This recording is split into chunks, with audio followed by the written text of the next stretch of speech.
Venho felicitar a todos e todas pela leitura do livro O Revivamento Prometido. Hoje o 6º capítulo, o penúltimo, Evangelismo e Revivamento. Somos chamados a refletir sobre a promessa do Espírito Santo feita para os primeiros discípulos e para aquela igreja que em Atos 2 ficamos sabendo que tinha 120 pessoas ali reunidas. É um número pequeno, perto do tamanho da população do Império Romano, e o pastor Mark Philly nessas páginas nos faz refletir sobre essa proporção de quantos habitantes da população havia para cada membro da igreja. Quando você olha para esse dado, você percebe que de fato seria impossível fazer uma obra dessa magnitude se não fosse pela atuação do Espírito Santo. E os discípulos creram nessa promessa, buscaram esse poder, e nós vemos nas páginas de Atos uma explosão de crescimento.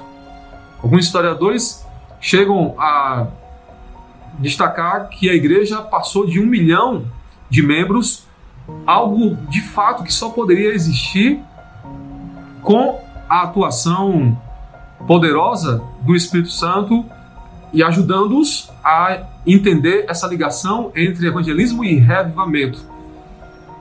Quando pensamos também no início do Adventismo, notamos de fato um número bem pequeno em comparação com o tamanho do desafio, e também hoje, mesmo que a igreja tenha crescido, quando pensamos na proporção da quantidade de habitantes no planeta para a quantidade de membros, notamos que é uma tarefa, humanamente falando, impossível, o que deve fazer com que eu e você avancemos na busca pela plenitude do Espírito Santo e entendendo cada vez melhor, não só na teoria, mas na prática, essa combinação entre evangelismo e revivamento.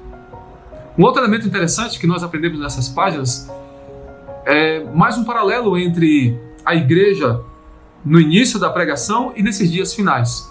Assim como os discípulos ficaram decepcionados por conta da morte de Jesus e usaram este elemento para viverem o revivamento e explodirem no evangelismo, também o Adventismo passou por um grande desapontamento, e a partir daí eles passaram a orar e usaram essas circunstâncias adversas para buscar poderosamente a ação do Espírito Santo, e por isso a igreja avançou e ela cresceu, e hoje nós olhamos para esses dias finais e chegamos a algumas conclusões. Uma delas, o pastor Mark Philly sintetizou numa frase bem no finalzinho do capítulo, que eu quero partilhar com vocês aqui na íntegra, quando ele diz: é-nos assegurado que toda ordem divina é, ao mesmo tempo, capacitadora.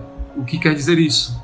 É que Deus não pede para mim e para você e para a sua igreja, em nenhum período da história, algo que ela não possa fazer pelo poder que Ele mesmo concede. Portanto, o Senhor sabe que, humanamente falando, não conseguiremos terminar a pregação do Evangelho, mas quando olhamos para a história da igreja primitiva, nós concluímos que o poder do Espírito Santo na vida da igreja hoje, na minha e na sua experiência, vai nos ajudar a termos um pleno conhecimento do que pode ocorrer quando há ligação entre evangelismo e revivamento. E o Senhor está chamando a mim e a você para sermos poderosos instrumentos na conclusão da pregação do Evangelho. Quer você receber esse poder? Que seja assim a sua resposta, em nome de Jesus.